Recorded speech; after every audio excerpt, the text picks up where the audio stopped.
More of your points of view with Des Lynam. Good evening. Welcome to Points of View. We're back. You found us. We're pleased you did. Hope you are too.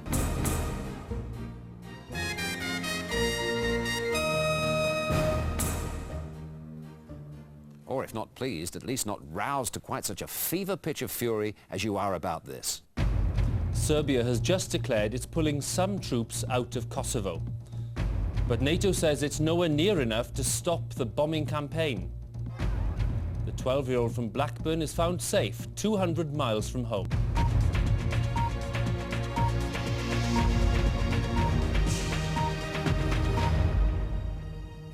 Yes, the roll of drums on the New Look news programmes has been all but drowned out by the roars of outrage from you. We wish to complain about that loud tom-tom sound accompanying the newsreader's speech. It's very distracting and irritating. The first time I heard it, I thought the builders were in next door and closed all the windows upstairs, only to discover the incessant thump, thump, thump was coming from the TV. But it wasn't only the music you objected to. The red and cream coloured set is tacky, and the presentation is gimmicky. In short, it's becoming far too much like the ITV News at 6:30. And there were more than 800 complaints along the same lines. But 50 of you were a little more positive. I would just like to let you know how much I like the new format of the 6 o'clock news. Thank you, Paul. Well, thank goodness our own new titles and music didn't provoke quite so much indignation. The only argument amongst you was over what to name the new dog, and now that you've called him Humphrey, you've very sensibly limited all discussion to the matter of how the titles came about in the first place. I wanted to do something on different viewpoints, from an idea that we'd already talked about buildings, looking at things from a bird's eye view or a worm's eye view. I then thought, is there another way of getting around buildings that is more appropriate to people? The programme's all about people and people's viewpoints. You can see one of the figures here, in this case the woman. That's an original sculpt, and then she went into a silicon rubber mould, and she's been reproduced in a polyurethane resin. This is the car, and we're going to show you how this is produced using a vacuum forming technique.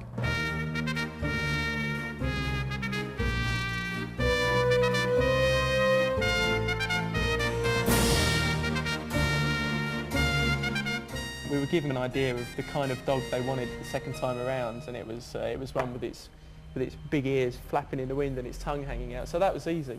You may well have planned the way that this model's going to react and the way the car's going to go down and everything else, but it's like children and animals. They're not necessarily going to behave as you want them to. Whoa! We have a car crash on the right. There's something nice about actually taking a cartoon and then making it turn it into 3 dimensions.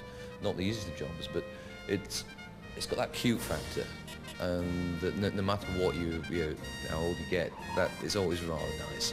And especially when it works as well. Clever stuff, eh? From dogs in favour to other animals definitely not. At least not for those of you who are ardent cricket fans. But just when you were on the edge of your seats... Once again, a crucial World Cup match was interrupted, just as an innings drew to a close. 2 wickets missed and 10 runs. And for what? A betting moment from Goodwood. The Cricket World Cup happens every 4 years. Horse racing every day. So why do we have to miss vital parts of the England versus Kenya match to watch it?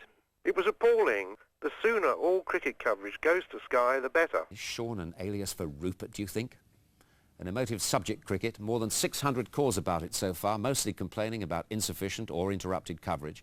But for every odd occasion when, yes, the gentle tap of leather on willow may have been rudely interrupted like this, there have been many more instances of this. Oh, that's gone. Out towards the car park. And this. Oh, what bowled. And sometimes even this. And that's it. A leg bry bringing England victory. Yes, there was a happy ending for England in their match against Kenya last Tuesday. Not such a happy ending, though, for some of those featured in the last episode of the current run of City Central.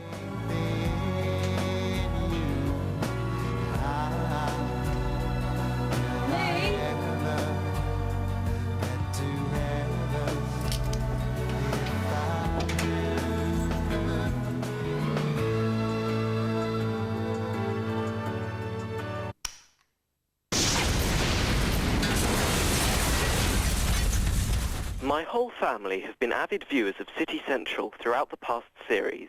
However, we all agree that the BBC went too far with the explicit violence in the final episode. It is also worrying that a simple method of causing a big explosion was portrayed explicitly on the programme. And because there were others who shared the Long family's concerns, we contacted British Gas as well as gas suppliers Transco. We asked them whether in fact it would be possible to stage such an explosion given the details shown in the programme. And they said, No, because to cause an explosion of that size, the gas would have had to have been on for a considerable length of time.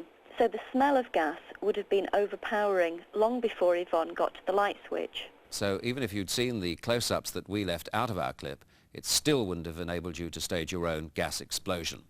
Those reservations aside, most of you thoroughly enjoyed the series. The acting, camera work and even the choice of music played over certain scenes was superb. Please tell me there's going to be another series. All right, Samantha, there's going to be another series. Well, now to another new series. It's, yes, another fly-on-the-wall documentary, but for the environmental health officers of London's Haringey Council, it's not just flies that are the problem. At one property, it's over 30 years accumulated rubbish, crawling with rats, and overflowing into neighbouring gardens that's causing serious health concerns. But Mr. Trebas is over 80 years old. I was appalled to see a frail old Polish war veteran being treated the way he was. Yes, the gentleman was living in appalling conditions, but surely the situation could have been handled with some diplomacy and tact. He looks as if he has not got much longer to live, but all the council are concerned about is clearing his house. I'm saving this for you. This is your incinerator. I'm going to put it up the side. Look, you're pointing me to one bit, but hundreds are being taken away. Well, bear in mind, Mr. Trebas, the vast majority of it is rubbish. And After 4 hours, they've cleared only a few yards of the side alley. Exhausted by the morning's arguments, Mr. Trebas heads off to his pensioners' luncheon club. I'm slowly losing it with that gentleman, although I still feel an element of sorrow for him. Well, now to another new documentary series which follows life aboard a Royal Navy submarine, as well as the lives of some of those who are left behind. Well done for finally interviewing the important people in the Navy, the wives. I'm not sure really what he does. I'm not awfully overly interested in it because it's the thing that always takes him away. Hello, darling. How are you doing? I'm not coming home. I'm sorry, darling. Day 2 of OPEX, and the pressure increases as anti-submarine aircraft and warships are sent in to search for Splendid. To make life even more difficult, Splendid has been ordered to sneak underneath the warship and take photographs of her structure for intelligence purposes. In a real war, detection at this stage would put Splendid and her crew in extreme danger. They are now just 3 meters beneath the hull of the destroyer. Well, let's end on a less menacing and more musical note. Very many thanks to Andras Schiff and his production team for an outstanding and hugely enjoyable programme.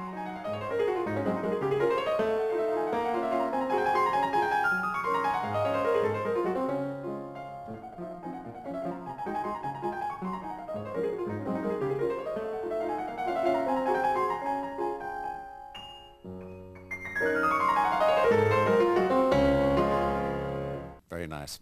We'll be back again next Sunday at 5 o'clock. Until then, keep your comments coming in to Points of View, BBC Television, London W12 7SB, or phone or fax 0181 811 1050. Email pov@bbc.co.uk. And please don't forget to leave your daytime and evening telephone numbers as usual.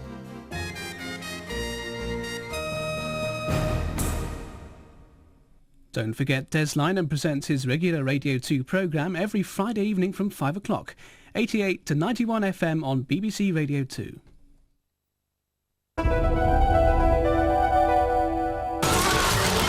Do you solemnly declare... It's my job to be suspicious. ...to serve without malice or ill will... It's too soft. I'd have you on school crossing patrol. ...to keep and preserve the peace... Stick that across your gob for a minute, please. ...and discharge all duties faithfully, according to law. You have to base your judgments on what you see. And that's what I'll say to anyone who asks me.